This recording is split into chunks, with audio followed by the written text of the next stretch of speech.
लखनऊ की भूमि।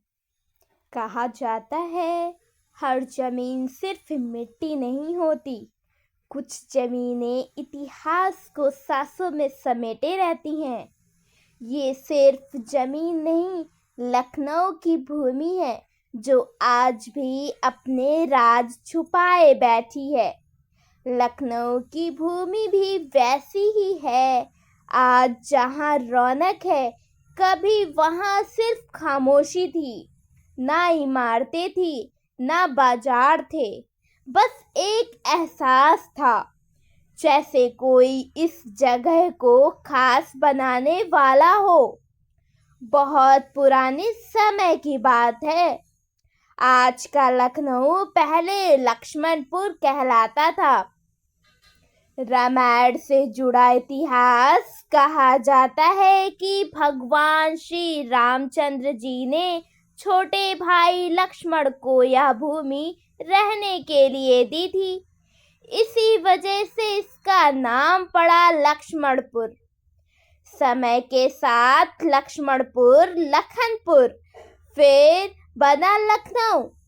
तभी आया एक नाम। लक्ष्मण कहा जाता है भगवान श्री रामचंद्र जी ने अपने भाई को यह भूमि दी थी।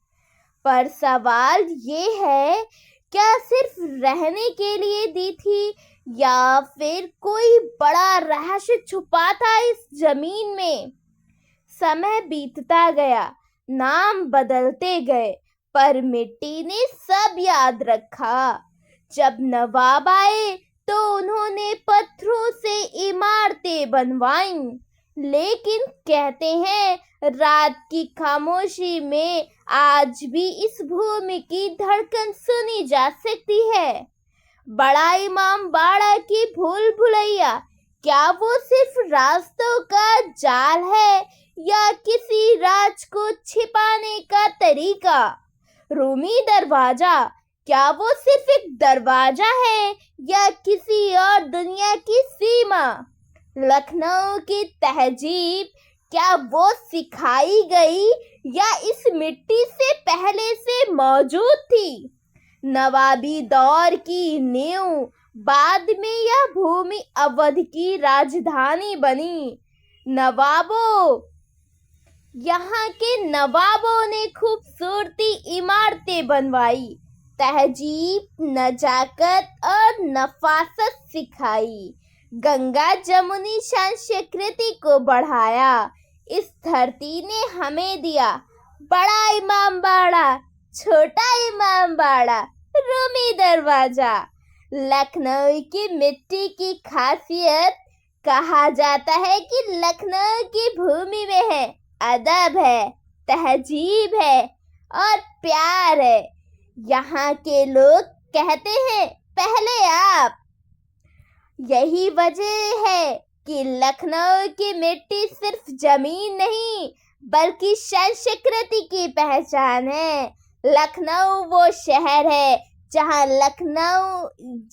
की मिट्टी पहले आप कहती है। नवाबी निशानियां, रामायण की छाया और तहजीब की खुशबू, यही है हमारा लखनऊ। लखनऊ जहाँ इतिहास भी अदब से बात करता है। क्या लखनऊ की भूमि सच में लक्ष्मण से जुड़ी कहानी थी या इस कहानी में कोई बड़े रहस्य छुपे थे?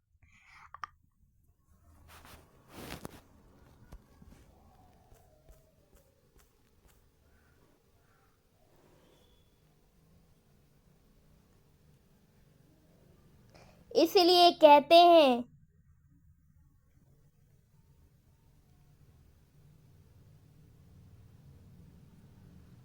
मुस्कुराइए, आप लखनऊ में हैं। धन्यवाद।